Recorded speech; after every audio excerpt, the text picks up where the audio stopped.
Welcome back, everyone, to the European VC podcast. Today, I am passing the mic to my very good friend, Robin, because I asked Robin if we should bring a super incredible investor and founder to the European VC podcast and do that episode together, who should we bring? And then Robin said, Andreas, I have a name that I really hope would want to come on, but I'm not sure he'd be able to find the time for us, but I'll try. And then I got a text from Robin saying, hey, Andreas, Jerome is in. And then I was like, yes. So here we are, guys. I'm so happy to have the both of you here. This was their finest hour. Tear down this wall. It's more than just an alliance. This is a union of values. Let's start acting. This show is not investment advice, and the hosts of this episode may be invested in the funds and companies featured.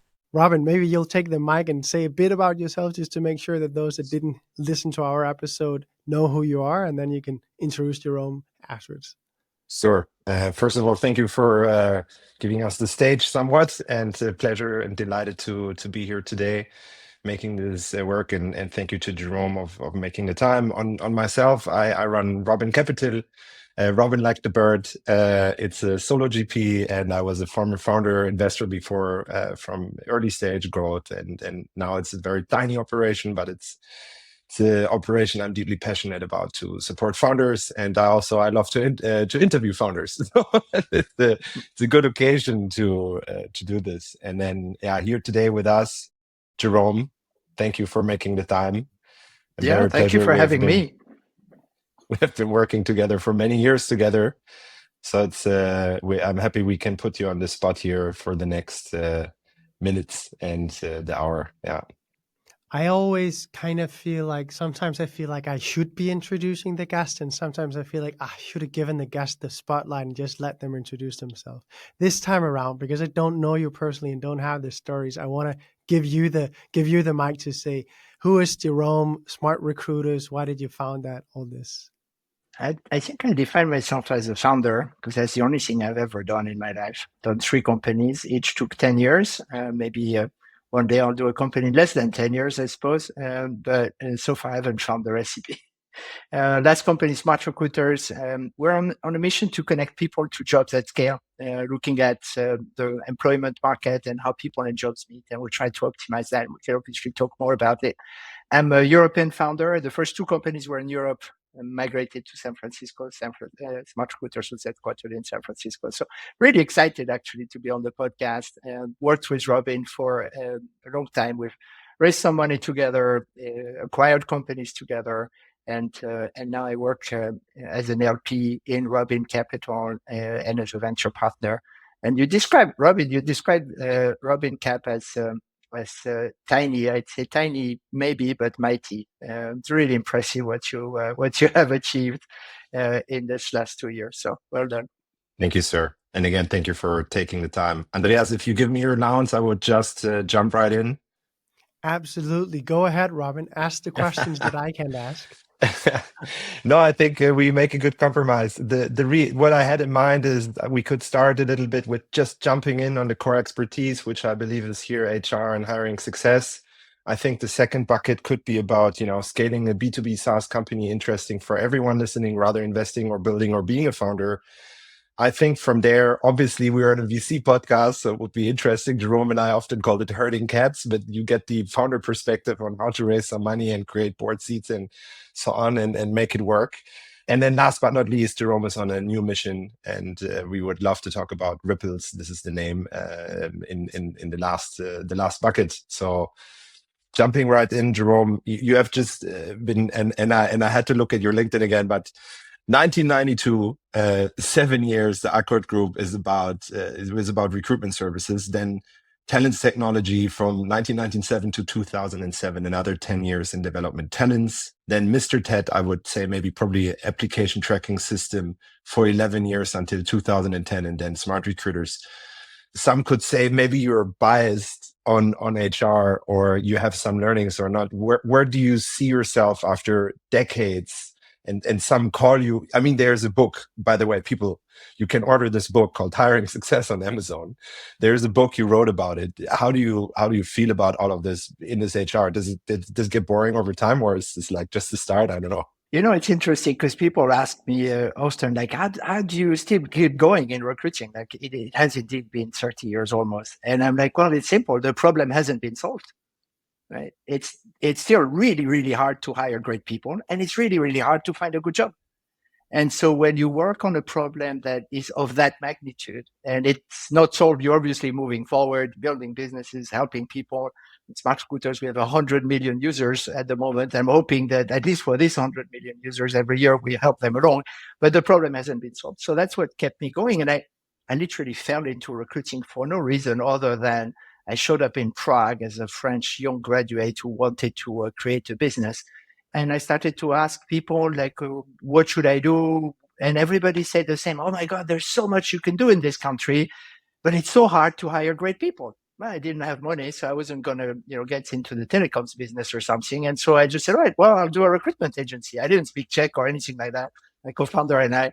And we started. And it was a really interesting moment in time because transitioning from the planned communist economy to the free market meant that there was no candidates. Like, nobody had no experience in nothing. So you would have Coca-Cola come to the Czech Republic and say, I want to hire a marketing director. And you're like, well, nobody knows how to market here. Okay. So give me somebody with at least a couple of years of experience. No, or with a marketing degree. No, they don't teach marketing in university. All right, well, give me someone who has a good marketing mindset and we can teach them, right? Which really early on kind of taught us, like, how do you get people to realize their full potential? And if we go back to what HR is about, that for me, this is what HR is about. Help individuals achieve their full potential. Like, put them squarely into a position where they have purpose, they have autonomy, and they have mastery. That magic triangle of performance. Put them in that triangle and watch it happen, right? So that's the kind of the core of HR and what keeps me going. That makes sense, and I understand it's still not solved yet. We had the saying, I don't know if you remember, but sometimes we gave this on the problem slide when we were showing our deck, to investors. You were saying it's you fly to Hong Kong tomorrow, and it will be very simple for you finding an apartment within a minute, paying everything, fully automated, and you can sleep somewhere forever. But if you want to find a job like next door, literally 2 streets away, it's super hard. Why do you think it's broken? Why do you think it's still not solved? And what do you think it would need to be solved? I think there's several reasons why the people kind of problem is not solved inside companies. And I would say the main one has to do with ourselves, like how we manage people, how we recognize who can do what, who has potential, and how we avoid the limitations of discrimination, shortcuts. So there's a general view of how do you actually optimize people inside your team, inside your organization, inside your company. And that's called leadership. And I think we just need to grow up in leadership. And to me, that's the job of HR, is to help leaders develop so that they can build great teams. On the more plumbing side, it's hard because it's a marketing exercise. Like, finding people is a marketing exercise followed by a screening exercise and a convincing them. And so very few people actually look at hiring in a marketing way. They look at hiring as like, oh, I posted my job and I got 100 resumes. Which one should I check, right? They don't look at like, okay, who are you hiring? And who you hire is kind of important, actually. Where do you, Jerome, because this is a VC podcast, right? And you've been in the venture ecosystem so much as well. So where do you see VCs not getting it right? Because many VCs would say one of our core value adds is helping with hiring. That's bullshit. So where do that's bullshit. Thank you, Jerome. No, it doesn't work, right? Like, be honest.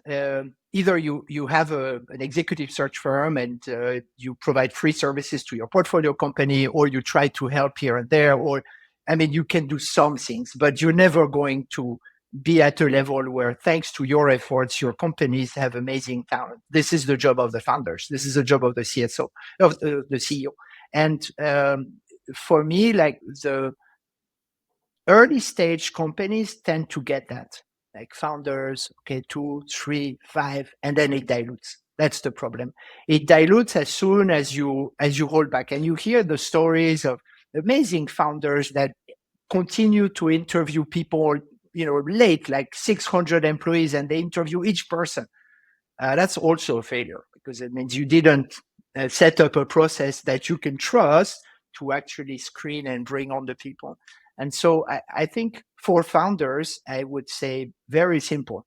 Who you hire defines your outcome. Plain and simple. You hire amazing talent, you're going to have an amazing outcome. You hire mediocre talent, you're going to have a mediocre outcome. Just as simple as that. So then the question becomes like, what does it take to hire amazing talent? Well, it's actually not that hard. Just need to source the best people, which is a marketing exercise. You need to be able to recognize great talent when it's in front of you, which is a screening exercise. And then you need to convince them to join you, which has to do with money and purpose and a lot of other cool things. But it's not that hard. But it needs to be a core central focus. And I think startups generally get it until it dilutes. The claim of SmartRecruiters is you are who you hire. And I used to work for Slush in an advisory board. And then we rented a plane. And the year after, I asked Jerome if he's okay flying on the plane to Slush as a speaker, but on top of it, if he would jump out of a plane and pitch, you are who you hire. And then literally it's like saying, you see the guy right behind me and he's the one pulling the parachute, and you are who you hire. So better he's not dying. But this is the claim. I think it's a good, after what you all told, it's a good example on believe in you are who you hire, the claim. But Jerome, maybe we drill a little bit in here, because the level of you selling SmartRecruiters and selling an application tracking system and going to customers like IKEA, Bosch, LinkedIn. I mean, LinkedIn is a customer of yours, right? Yeah. Right? Who else? And you wrote this book. You have a methodology. You have certain fundamentals on. I believe it's still attract, select, and hire, and it's on budget and on time and so on. But if you see this in these steps in a product, and you mentioned some examples before, right? You have 300 employees, 300 applicants. How do you know who's the right one? And how do you make these screening process? But I let you guide us through it. But I would love the listeners to understand that you can actually have a fully automated, maybe even with AI, process end to end that makes sense. And what is, because I think many listeners don't know what's out there that you could potentially do that makes their life easier. So we used to decompose it, or we decompose it in very simple steps. And the first one is sourcing. How do you actually source interesting candidates? And that's a marketing job. And when I say it's a marketing job, it actually means that you need to have, you define a marketing mix for it. You're not going to apply the same marketing techniques to attract young graduates from engineering school than you would to attract your next CFO, than you would to hire 10 SDRs or 100 reps. So you analyze you map the talents you need with scarcity and importance, and that allows you to define, just as you would for normal marketing. Like, this is something the HR person can do with a CMO. Actually, it's a really cool exercise. Just map the people you need to hire, and then assign different marketing techniques to a different profile. For example, if you have a high value, high scarcity profile, well, that's going to be a cold calling exercise, or there's going to be you on LinkedIn saying, hey, I know you're the best AI person at my competitor, but actually, would you care to have coffee, right? So for some profiles, you're really going to apply like cold calling and intense things. Others, you're just going to do advertising and get enough candidates. So first you start by doing this, and you map the sourcing. Then that means you get to a position where you have enough of the right people interested to talk to you. That's job number one. Second, job number two is, how do you recognize the right people? And for that, I believe in collaborative hiring. I think it's hard to evaluate candidates.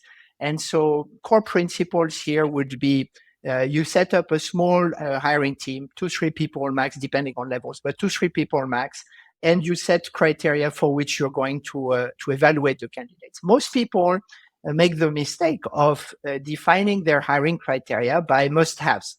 Must have a degree, must have 5 years experience. This doesn't work. You need to define your criteria on must-achieves. Right? Must meet their quota next year. Okay. do I think this person can make their quota next year? Yeah, maybe. And then now we're talking, because now you are actually doing a performance review of the candidate prior to their starting. So you are estimating their propensity to perform, as opposed to, yes, they have an MBA, yes, they worked at McKinsey, yes, they should be a good hire, which is completely unrelated to the performance that they would have. And then, so if you have those two things, you have enough good candidates interested, you have a good screening mechanism, and then you just need to wrap the whole thing into a good, fast experience so that you don't lose the best candidates, because you are aiming for the best candidates, right? This is a good principle of hiring. It's like, if someone turns you down, chances are it was the best candidate, right? Because the best candidates have multiple offers, multiple things. So you need to move fast and good. That's kind of the core drivers of it. And like I say, it's not difficult to do, but it's not done by somebody who is an administrator of personnel from 20 years ago. It's done by marketeers and process owners. And AI, of course, has a lot to do. Like, we're definitely headed to a recruiter-less recruiting world. Maybe then I make it 2-3 more questions. One will be about AI on this topic. If you could speak to it, I think you just launched a new AI capability on SmartRecruiters. It has a name. I think you wanted to call. We were joking 5 years ago calling it Trump. Donald, right? Donald was it? But now it's a different name.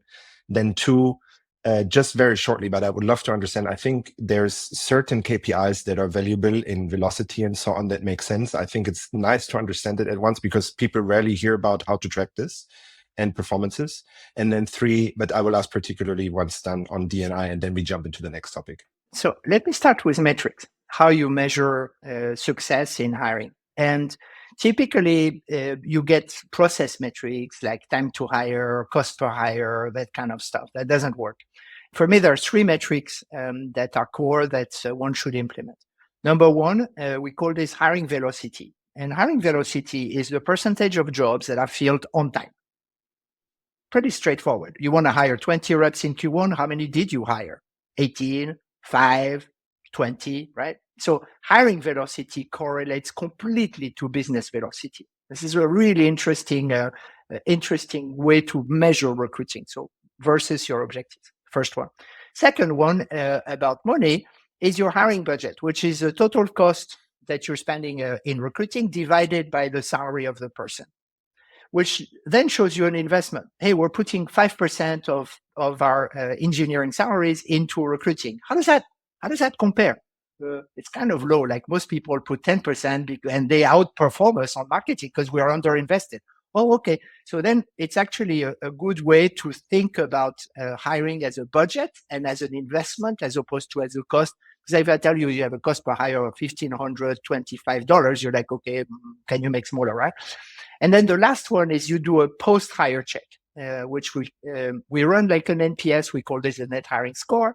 So 90 days into the hire, you ask the manager on a scale of 1 to 10, how much of a fit is this new candidate you hired? And interestingly, you ask the candidate as well on the scale of 1 to 10, how much of a fit is this new job, right? And then you take the 9 and 10s, NPS methodology. You take the 9 and 10s minus the 1 to 5, and you end up with a simple score that tells you, do you have more great hires than bad ones? You run this like simple metrics. We ran this the first time with a very large San Francisco-based company. Their score was minus 30. And when the CEO saw that, he went ballistic, like, for good reasons, right? Because it's like he was just filling the company with poor performers or with poor fits. It is not just a poor performer. It's just a poor fit, someone who's just not in the right job or doesn't like, or the job is not what I was told, or, whatever the mistakes might be. So those three indicators, hiring velocity, hiring budget, net hiring score, you measure this religiously, and you are bound to at least ask yourselves the right question to improve recruiting. Thank you, Jerome. Two more is then AI. I would love to understand like the new capabilities and where you foresee this. AI, I think in recruiting has a lot of potential, right? Because you think about what is AI good at the moment, at least, it's automating conversations. Well, what is recruiting? It's just one big conversation between many different people that needs to be automated. So I think we're gonna see massive improvements in AI, all the way to recruiter-less recruiting. So all the aspects of sourcing candidates, bringing them along, managing the process, is all easily automated. And Winston, which is the name of our AI, does that already for large volume recruiters, think Domino's or like big companies that are hiring tens, hundreds of thousands of people every year, right? And it's actually for the better, right? There's many ways where you can say, oh, AI is scary. For recruiting, it actually is not scary, because you know what is scary? What is scary is I submit my resume and I never hear back, which is what happens to 80% of candidates, right? That is scary, right? Or what is scary is, oh, we had a good candidate, I forgot to call them back and now they're gone. Or like all the inefficiencies in the process, that is scary. I think here AI can absolutely get us to a place where I think AI just gets us to a place where someone can say, oh, Andreas, you are hiring someone. You should meet Robin, actually. And I set up a meeting for you. I think you will like him. Simple as that, right? Nothing prevents us from getting to that stage, right? And it's an interesting evolution for us at SmartRecruiters, for the world of talent acquisition. But if you extrapolate that, it's a very interesting evolution for SaaS as a whole, to say, how do the workflow owners, the systems of record, leverage AI to fully automate the function that they are managing? And I think recruiting is going to be at the forefront of that. Can I ask you a question, Robin? Because Of course. you're an investor and have built in the HR space, obviously. How do you look at HR as an investable sector at this time? Do you think it's super interesting and sexy, or do you think that there's some red lights that and I don't think actually AI looks like something that you'll quickly implement, but it's actually the game of the large players? Or where do you see the opportunities today? Do you think that it's a good space to be investing into, or do you think it's a very hard one? Sorry, just to clarify, is it AI, HR, or AI in HR? AI in HR. So Right. HR in Yeah. general. Yeah. No, But got it. Yeah. now with the advent of AI, probably the main deal are going to be that. There's hundreds and thousands of AI companies, and we investors see thousands of them. I see like 30, at least out of 150 deals per month that I receive, 30 of them are AI related. And many of those are, sometimes it's too deep. Sometimes the question, infrastructure layer, application layer, like where are you interested in, and what do you think makes sense, and what's scalable and what's not, what's just a feature and a product, and what's a co-pilot versus what's deeply integrated. And it comes to a mix where I think you should rather be very specialized in a growing market that you grow with, and then you're the best in this particular thing, or you go in a certain field where the ICP is clear, like it's deeply enterprise, and then you're entering something and you make it potentially much better. Then it takes more time to create this. In HR, obviously, because Jerome much longer than me, but also I have been working in the space, and I had a company before SmartRecruiters called Job Spotting, and we had an AI company there for personalized job search. And it's just incredibly hard because so many things are changing all the time. It's much, much hard. It's a human being ultimately. And another quote I give you from Jerome is like, what's the most important decision you will ever do in your life? And it's like, okay, right, who you marry. But the second one, where you spend 8 hours a day. And the decision is big. And so coming in there and saying, oh, we give you an AI pilot and this will solve it for you is difficult. So it's a very complex topic to solve. And you need certain ways and you need to find a problem where you want to have a solution, and it has to have a clear ICP. And it has to go after a certain problem that works. And obviously we are, or at least I'm a little bit biased when it comes to HR, but there are many, many things that will change over time, and I can't wait. And I think AI is super impactful. So eyes and ears are open, but it's definitely not like a superficial co-pilot. It's something deeper integrate holistically that can make a difference. Yeah, and if I may add something here, I think it's the real question for those complex business function is, can the SaaS that owns the process transform itself? Because it's really hard to automate something that you don't own, that you don't know. Right? Try to automate recruiting. If you're not the recruiting system, well, who is the hiring manager? Who is the hiring team? Where is this job? Where does it fit in the organization? How much does it pay? What is the process? Do we need to do a background check? Are we doing an assessment? Where is the offer template? Oh, by the way, who manages privacy? Do I have access to the resume of the candidate? it's impossible. You can automate a little piece on the side, but you're not going to be able to have impact. Now, on the other side, the incumbent large players, and this applies to recruiting, but it also applies to Salesforce, right? To every big business function. They have to realize that their life is over. And I say this very simply, right? No user will want to learn a software ever again. Like, fast forward 1 to 5 years, you can insert timeline, but no user is going to go to your screen to try to figure out which tab, how to save, how to do whatever they want to do, right? They're not going to want to learn the software. They want the software to learn them. And if you take that as a principle, you design software that does not have a user interface anymore. You don't need a user interface. And if you think about it in that way, then you're like, oh, yes, actually, I can use everything I have to deliver to you a single service that actually just does what you need, right? Without asking you to log in and come and do this and do that and do that. I think AI has a massive potential for incumbents in those complex business functions, whether it's HR, it's finance, it's, you name it. But the transition is interesting. And at SmartRecruiters, I can say that we have 80% of R&D is on AI. Plain and simple. And our thesis is nobody's going to want to use our screens ever again. We have to learn the user. There was the Choco founder. He made a podcast with Harry Stebbings, and they were discussing exactly this. And it's kind of scary also to a certain point. I think some of the B2B SaaS founders freaked out, and incumbent players, of course, to legacy players. Good. Yeah. It's change. Freaking out is good. Yes. Freaking out is good. Let's go. Yeah, it's good. Yes. It keeps you on your toes. Let's go.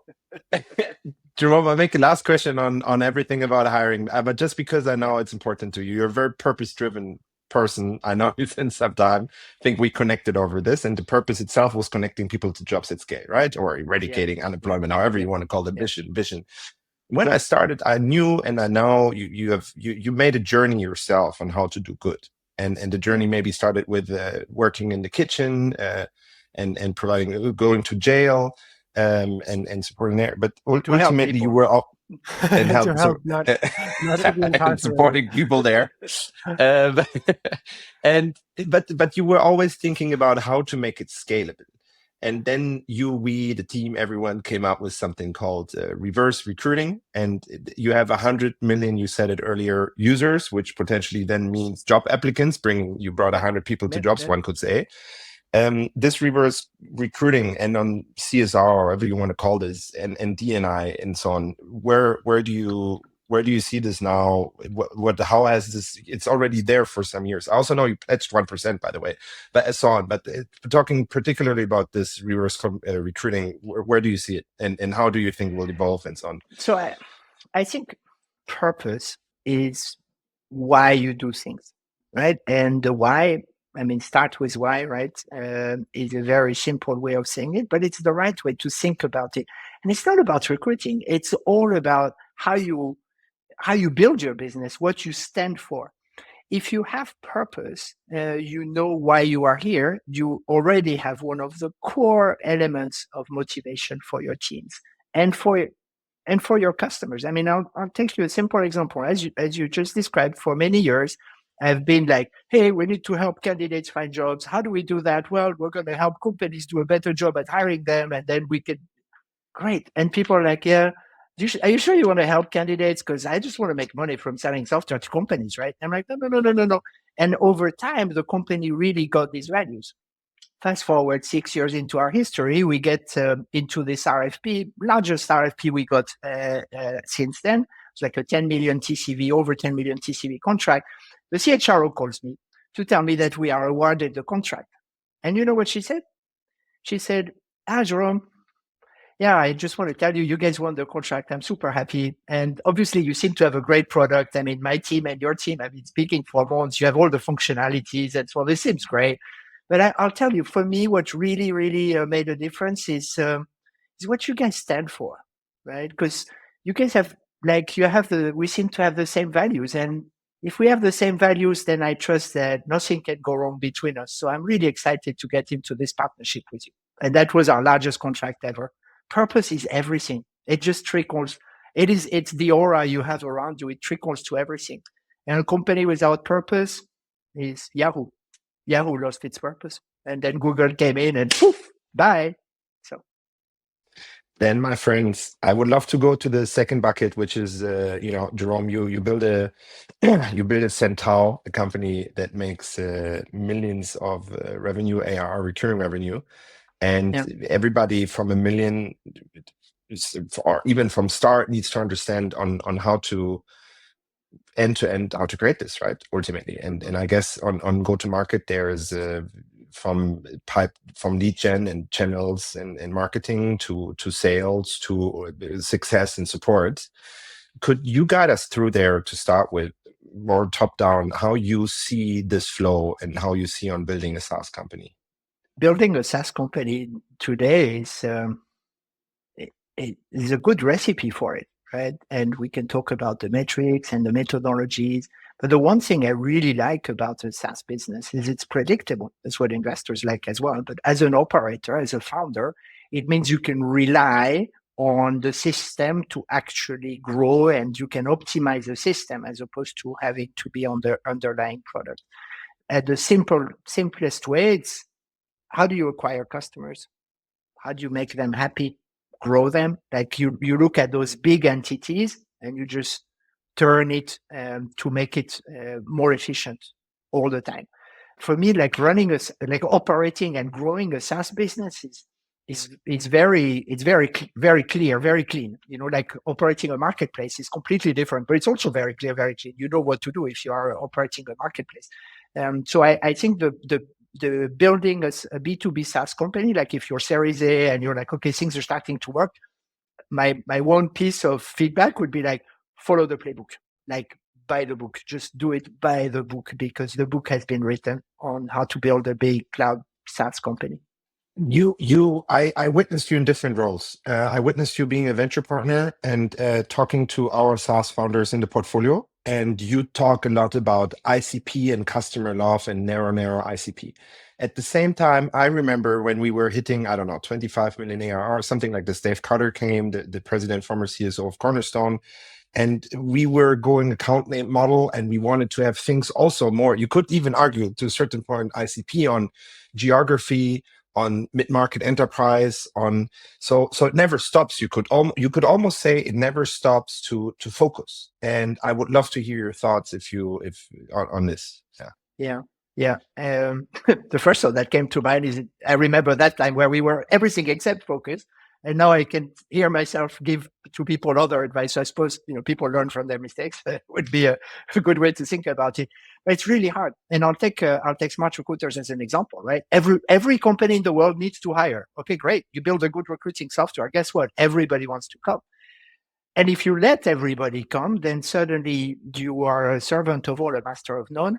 And I think this is a very interesting part of the journey of a SaaS company is when you transition from product market fit, who has a problem that I can solve and they are willing to pay me enough money for. That's iterating on that. And then switching to go to market fit.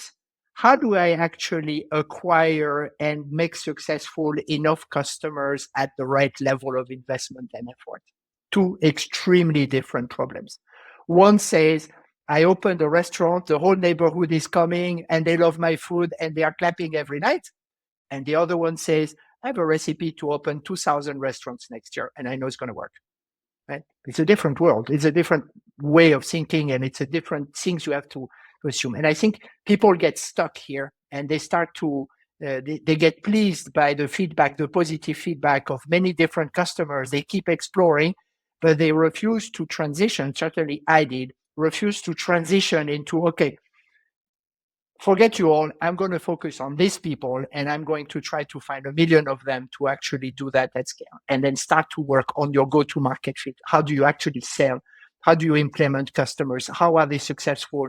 What's your upsell level? How can you get more gross retention, more net retention, reduce your CAC, reduce your time to sell, increase your ARR, all these things. Like then you're building a growth engine. That discipline is I think key to scaling past the 10 million or past 20 if you want. But Once you get to that, okay, we have a lot of customers, they love us, we have good traction, they keep calling us, it's amazing, VCs are queuing. That's great. That's 10 million. To get to 100, I think you really need to get to that, like an efficient system, to get to 100 with velocity, right? Not, scratch your way to 100. We go a little bit narrow. Yeah. And maybe then we focus on sales. I could ask with a simple question that people are divided about: is a rep, is this part of marketing or is this part of sales? But besides this, if you, let's say you're at a million AR, you want to go to 10, what's great sales, what's great onboarding, what's great rep and AE work? How do you define this piece? And I think many listeners think about this all day long. I think, so you start by the metrics. I like to start by the metrics. Simple metrics is $1 of sales and marketing gives you $1 of subscription with a decent growth or net retention. Things look good. Okay, great. Start with that. How do you spend your $1 of sales and marketing? If you are Salesforce enterprise, you spend 50% in sales, 50% in marketing, alliances, and other. Then you start to decompose, and you make your assumptions around that, and you measure and optimize each function. And I think if you do that, you end up really optimizing the profile of your reps, how much quota they can carry, how many leads they can look after, what level of leads they should look, and you get to the right balance, right? I see companies are like, well, I have a rep and an SDR and a pre-sales, and our ASP is 25K, or our average ACV is 25K. You don't need, dude, this is not going to work. This is not 25K. If you want your rep to be profitable, then they need to sell a deal every 2 weeks or so, something like that, right? To get to a 600K quota, which is really a minimum. This is not happening, and you're just not going there unless you have an inbound engine, and then you just get rid of the pre-sales person. You don't need an SDR, right? So there is some economics here that are actually not difficult to fine tune, provided you focus on it and then you follow and validate your assumption, and of course try to not burn too much money while validating that. And I love saying all these wild things, because at SmartRecruiters we did completely the opposite. So we started as a free software. We had 50,000 clients before we had $1 of revenue. Then we pivoted to the world's largest companies. We left behind the free cast. It was whatever. We all make our mistakes, right? But learning from that, the optimization of the growth engine is, I think, the most important, provided you found your product market fit. I love this. It makes me happy. Why? Because, I saw it myself, and then you see, you hit it or not, then you go to the customer and so on. But I'm also now talking to all these founders, and some of them even in growth. I invested growth before, and often I see that the ARR, the growth, the net retention, and the burn, and is not somehow not correct. The ratio doesn't fit. The burn is too high. They are pushing for growth, but they are dropping out because the net retention is not high enough, and it's ultimately, they're pushing so much for growth, but at the same time they are not sustaining, and then you don't see the overcoming, and there's several ways on how to solve this. One obviously is making the customer, like, avoiding churn. And then another thing is maybe going up market and going more into enterprise direction. You talked about higher ASPs, ACVs, or TCVs, like longer contracts. Yeah. How do you, and we often talked about it ourselves when we went enterprise in comparison, because short-term competitors went faster, and we went a longer term journey, and it was very hard and took a lot of effort to switch this into this direction, but it was worth in hindsight. And I was wondering, how do you see this journey yourself? And then what do you recommend founders today? There is a natural pace of learning that is hard to overcome. And the best way to make mistakes in this area is VCs. VCs giving you too much money and on too much growth expectation, which you end up scaling things that are not proven and making too many experiments or expensive experiments. It needs time. You need time to build a good model. And if you are working under a good financial pressure, you end up making better decisions than if you remove the financial pressure. If you remove the financial pressure and you replace it by a growth pressure, then it's a recipe for mistakes. And some people will say, yeah, go big or go home. It doesn't matter. We probably could have done it with 50 million less than what we did. But anyhow, we are now the world leader. Great, maybe that can work. But I'm more of the school of trying to go step by step and optimize. So I think you work your problems one at a time. Am I good at getting leads? Am I good at converting? Do they sell? What is our price? How do I implement customers? Are they happy? What does the gross retention look like? Then what is my upsell strategy? What is the net retention? Like, it's a simple funnel, but every component needs to be optimized.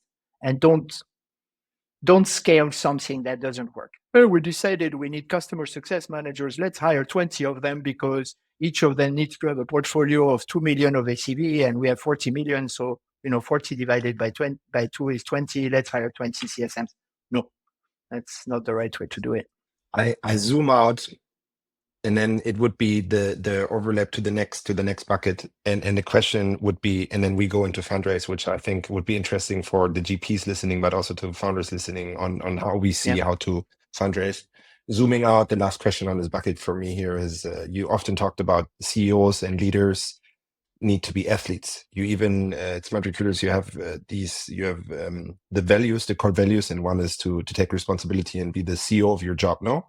I would wonder if you could speak to this topic, and then from there, I think it's great because then we back into the CEO's position on and then how to, you call it herding, or we call it all herding cats, right? The art of fundraising. Yeah. I mean, CEOs are athletes in that you have a good idea as a founder, as a CEO, and you know what? This company is going to get as big as you can take it. We all agree that's true. So then the question means, okay, so how far can you take it? How far can you scale? What are your personal limits? What do you need to know? What do you need to learn? What do you need to improve? How do you need to operate? Who do you need to hire? Like, what are your personal limits? And I think recognizing that you are, as a CEO, you are the main limitation. Sure, you are the main driver, but you're also the main limitation, acknowledging that, being prepared to move out if it actually turns out that you are scaling out, and being committed to remove that barrier to scale that is yourself. So for me, this is a critical piece. And you see it, all the good founders, they are constant learners, super curious. They are always trying to figure out what to learn from every conversation.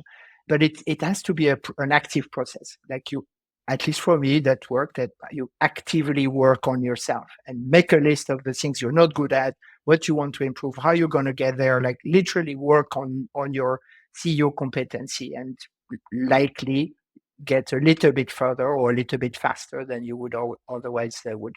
Can I ask you, before we go into the final segment, where do you see the VCs, and I want to ask you as well, Robin, where do you see the VCs' capability, so to say, to advise founders in the right way and work with founders in the right way on these two dynamics, both the scaling part and also being thoughtful around the journey that you're on as a founder? The things that VCs are not for a founder is advisors. They're not your advisors. They are your investors. And as a founder, I think you need to recognize that and serve their needs as investors at the board, on reporting, on liquidity, on a lot of things, but treat them as investors. The moment you take your VCs as advisors, which is the natural view at the early pre-seed stage, like you get money from Robin and you're like, oh, Robin, what should I do? What should I do? That's good at the beginning, but later on, I think it's a relationship that has to be different, and find your advice elsewhere. VCs are great at pattern recognition. So I definitely would go to VCs for pattern recognition. Like, what are you seeing that I am not seeing? They're great, like market makers, market connectors. So go there for that. You mentioned recruiting. Exec recruiting is a good place to go. Who have you worked with that's amazing that I should hire? So that's kind of where I would see VCs. And for VCs themselves, like, how do you add more value to portfolio companies with those elements? Yeah, with those elements, I would say is where it's the most valuable. it's a nuance. Ultimately, you're a founder. You're in there every day, 12 hours, you're working, and there's a lot of things you need to do with your team. And the VC comes in a certain amount of time that is a percentage each month. And you, if you professionalize, and I agree with Jerome, you're the one reporting, and you need to manage your board. You need to manage the investors you work with, and on the values that they can bring. Yes, they have value add teams, and on talent, and on comms, and on other things. But it's granular. And yes, they can pitch you venture partners. We have venture partners. I love Jerome. I think they love talking to Jerome, but it's ultimately it's an hour once. It's great. It has good impact, but it's all to a certain point. You ultimately, I agree with Jerome. Also, in growth, it comes to executive search, board members, M&A acquisition, other things they see, competitive benchmarking, geopolitics, where to go, insiders. We had inside partners as in the board and as investors, and they have great benchmark.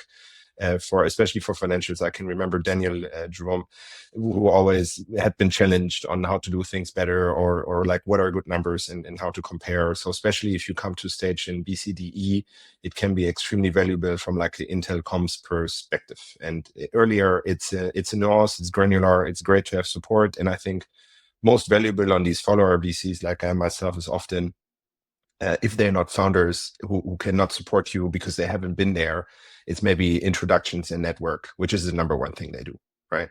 And that's fair. Short on time. We make 2 more questions on the fundraise process, and then I want to talk about Rypples, Jerome, because it's your thing. Sure. The 2 questions we have, you're talking about leadership in Jerome and working with VCs. We call it herding cats, FOMO, creating a pitch deck, the perfect pitch deck, sending it out or not, or teasers or blurbs or warm intros, and then you funnel them, you talk to them, you heat it up, and then you want to have term sheet week the same week, like 8 weeks in, and then we want to have 10 term sheets the same week, and then we negotiate a little, and so much of it is vision and not there yet. And you sending the future, right? And often in Europe, I'm also sending the past. This is what we have achieved. We like to have money, but then in the pitch deck, I never see where we're going forward to, right? Yeah. And then they will evaluate you on the past and not on the vision where we're going. But that all said, Jerome, how do you see herding cats and how you make it work? I think the first thing I remind myself is that when you meet a VC, it is in their best interest not to give you a term sheet unless they think somebody else is going to do it before them. So fear of missing out is actually the only driver of term sheet. It's the only thing.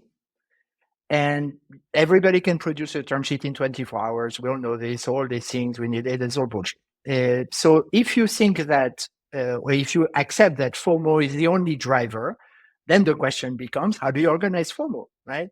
And what do you need to do to prepare the market and to build the relationships and the deck and the positioning such that you actually create that fear of missing out?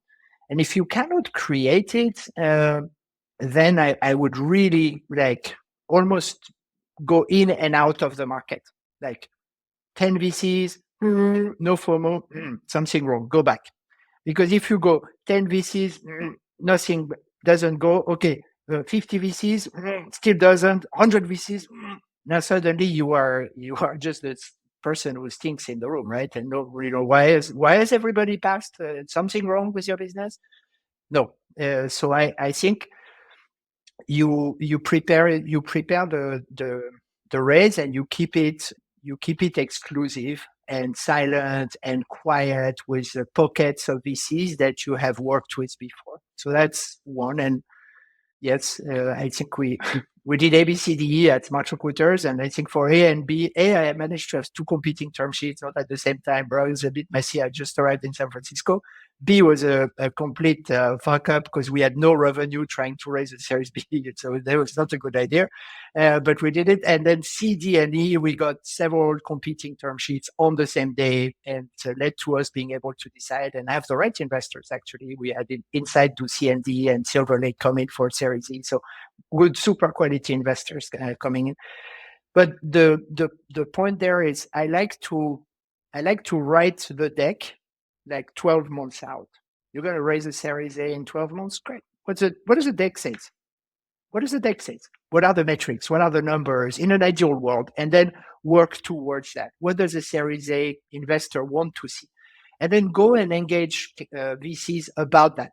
Hey, I'm thinking about raising an A next year. What would you like to see on the deck? Well, it would be interesting if this, and that. And then by the time you have those conversations, you build a relationship. They tell you what's important. You build accordingly, and you hit the market with warm relationships of people that have been following your trajectory. And I say, don't ask for money in the first 2 meetings, even the first 3 meetings, if you can. Just ask for advice and build relationship. The last one here, we did D&E together. How do you, in an ideal world, when you could ideally form a board and a cap table and an equity story, what's your advice? So there are different elements here, equity and board, right? So your equity story, I think you need to respect the different specialties of the different VC players in the market. In other words, I wouldn't take a pre-seed from Sequoia. Yes, it's great, but then if Sequoia doesn't invest in your seed or your Series A, you're in serious trouble, right? If you take people that are multi-stage, sorry, I'm nothing against the multi-stage big funds, but if you take multi-stage, you take a risk, and the risk is clear that do they have a follow-on? So I would keep the right funds at the right time, and then build over. I would ensure that you minimize your equity needs. It goes without saying maybe, but it's actually important to say it. Like, fundraising is not a success. Fundraising means, shit, our business is not profitable. We need more money to try and make it work. That's what it means. And then you go with your press release, we raised 60 million or 500 million, whatever. But it's actually a failure if you think about it in the grand scheme of things, right? So if you can avoid it. I have this conversation with a friend of mine who did a company, and I was an angel in there. They never wanted to raise, and it took time. And they did a secondary this year where they gave 1,000x to their angels, right? And you don't give 1,000x. Yes, whatever. But it's not the point about me, but it's like 1,000x. You don't deliver 1,000x to yourself as a founder. Unless you really optimize your equity. So don't raise, wait, make it, the market is helping you at that, right? Don't raise and don't try to make it, we raise 100 million. I know it helps, but this vibe is organized by VCs. It's not in the best interest of founders and of companies. So take time, build the right company, raise less if you can. And board, board is, you have to manage your board. If you have a board with only investors, it becomes a one-sided, a one-trick pony, because they think in the same way. It's a mistake we made at SmartRecruiters. We had, A board seat, B board seat, C and E, and so then you have only investors, no operators, and the conversations are turning in circle around VC topics. So manage your board actively to bring in other people that bring other expertise in there. Is an important part as well. At Revaya, we try to have no ego, and then Revaya doesn't take board seats. So Revaya Growth Fund, where I worked before as a GP, we place third party who can support you best in the field you actually working at. And I think VCs should be starting doing this, like sending in there we incentivize them with our own carry, but sending people in there who are better than you and who are representative to you. You said, Jerome, that if you fill it with VCs, is that it ends up being pure VC topics. What would you say are the blind spots that you get if you bring a board just of VCs? The first blind spot you get is when you have a group of people who lacks diversity. So right? So if you need in a board, you need multiple perspectives. If everybody listens to EUVC, and everybody talks about the same trends, and then it's the same. It's an echo chamber. So you avoid the echo chamber by bringing other people out, right? The other thing that you miss is, or that you need to balance, is founders are often playing an infinite game, and VCs, by the nature of funds, are playing a finite game. And when the infinite game and the finite game conflict, usually after 10 years, then you turn into different discussions where the interests of the board is not or the investors is not aligned with the interest of the company on a longer scale. And that's where also it's important, right? Like think about the CEO of CVS Pharma in the US that comes to their board and says, I think we should stop selling cigarettes. I mean, we're like, our motto is let's make American healthy and we sell cigarettes. This is ridiculous. We should stop that. Then the board member like, yeah, but we make $5 billion a year with cigarettes. Like, this is a hard pill to swallow. Oh yeah, but still we should do it. Like, who wins that argument, right? If you only have investors, obviously you keep selling cigarettes and then you kill your company because you cannot make Americans healthy if you sell cigarettes. So anyway, the example is famous, but that's very true, I think. With the time inside, Jerome, you switched from being the CEO and founder, to becoming a chairman, a shareholder, and now you started a new mission again. Yes. And a long-term mission, and a very important mission, and something that I deeply admire. I think it's you talked about earlier about why, but let's make it's called the Rypples, and I want to hear all about the why, the how, the what. Yeah, Rypples. It's interesting. I came out of SmartRecruiters. First, I said, okay, enough candidates. 30 years of helping people. So let's have impact in another place than social. Obviously, looking at sustainability, big ocean fan. And I look at where we are as a society, as humanity, and I think we actually have the opportunity to become the first sustainable generation. And by this, I mean the first generation that will leave the planet better than we found it. And historically, we didn't have a choice. Our ancestors killed mammoths to eat, and they cut trees to build houses or burn coal or now burn oil. Like, we've always been takers of the planet. We've never thought about, okay, what ecosystem services do we provide back to the planet and how do those two balance out? Today, we have the technology to do that. We actually have the technology to live in a planet in a sustainable way, which is incredible when you think about it. Like, sky is the limit if you can do that. Like, we can continue to consume however we want if we do it in a sustainable way. And I think that's a goal worth fighting for. So at Rypples, I teamed up with a friend of mine who was my co-founder in the two previous companies. And we decided to pull some capital together and to actually go and help entrepreneurs who have ocean positive solutions and help them scale faster and bigger, like basically putting our little bit of money, but mostly our expertise as operators to help them scale. There's many, many different segments where you can actually make really good ventures on ocean. Think ocean systems, ocean data, maritime decarbonization, blue foods. Like, there's a lot of area. We focused on ocean just because it's a bit of an overlooked area. And yeah, that's it. That's our mission. And I think I think we're going to make a ton of money doing that. Right? This is not a philanthropic exercise. No, I'm serious, right? Because people are like, okay, so is it impact or is it money, right? And I'm like, no. Actually, money drives impact. Like, you align it properly, money drives impact. SmartRecruiters is an example. You want to help people find jobs? Okay, that's great. How many can you help? 10, 20, 1,000, whatever. If you want to help 100 million people somehow with their job search, you better find a way to make money out of it. Otherwise, you're never going to reach that scale.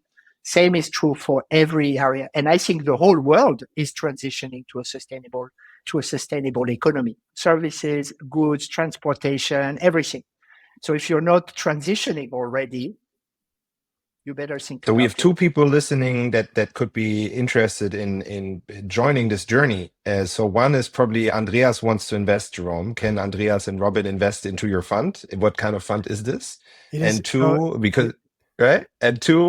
I think founders want your money. What kind of fund? Is it pre-seed, seed, whatever? Could you define these two things? Because we all want to work with you now. Sorry, Andreas, again, I'm always cutting you. I feel horrible. I was just about saying here that you must be a master user experience engineer, because I was sitting here. So is this a fund? When I was reading on your website, and then literally the sentence I read afterwards is, Rypples is not a fund. so Jerome, tell us, what is Rypples if it's not a fund? It's an ocean investment firm. We invest out of our own balance sheet. So we are not in the business of managing other people's money. We just pull some capital and we invest out of our own balance sheet. Maybe over time, we'll increase that balance sheet and get it to a certain scale. I think we need, by the way, in impact, we need more liquidity, evergreen mechanism to fund innovation. Because right now there's a big gap. It's like, yeah, you want to fund innovation in sustainability, great. Give your money to this impact VC. You'll see it in 15 years. Maybe it was like maybe good returns, maybe not so good.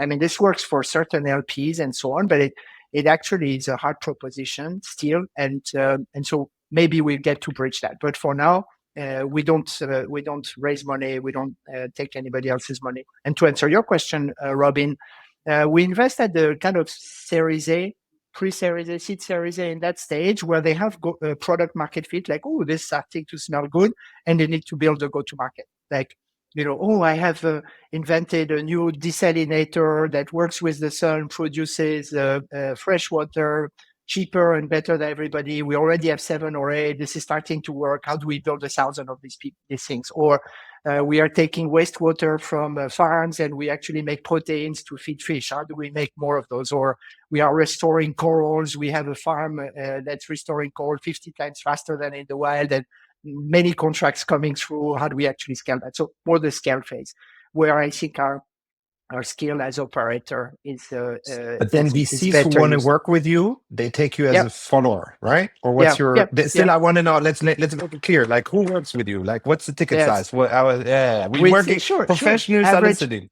Yeah, average ticket size for us is 500K. So we are kind of neutral in the balance sheet. And our pitch to VCs is pretty simple, right? You bring us in, we're going to help you de-risk growth and maximize potential. So what are your best companies? What are the best deals where you see the most potential? Bring us in. And we're kind of a neutral party, half founder, half investor. And I can guarantee that if whatever companies we step in, we're going to do whatever we can to get that founders or that founding team as far and as fast as they can, because that's our true north is scaling impact. I'm so happy, Robin, that I reached out to you and said, shouldn't we bring someone from your network into the podcast and really dive deep? Because I've just been enjoying it for once, just sitting here resting a bit and listening in. To Jerome and Robin, you have been able to see me all throughout, and you've also been able to see that I've had a dog that's not used to me working at this hour. So he was running around wanting to bark at the neighbors and stuff, which he never does normally. So, but Jerome and Robin, to both of you, thank you so much for coming on the podcast. I just massively enjoyed it. I'm sure our audience will as well. Thank you for having us, Andreas. And thanks, Robin. Thank you so much. Yeah, I think the two of you. Thank you so much. Pleasure. This was their finest hour. Tear down this wall. It's more than just an alliance. This is a union of values. Let's start acting.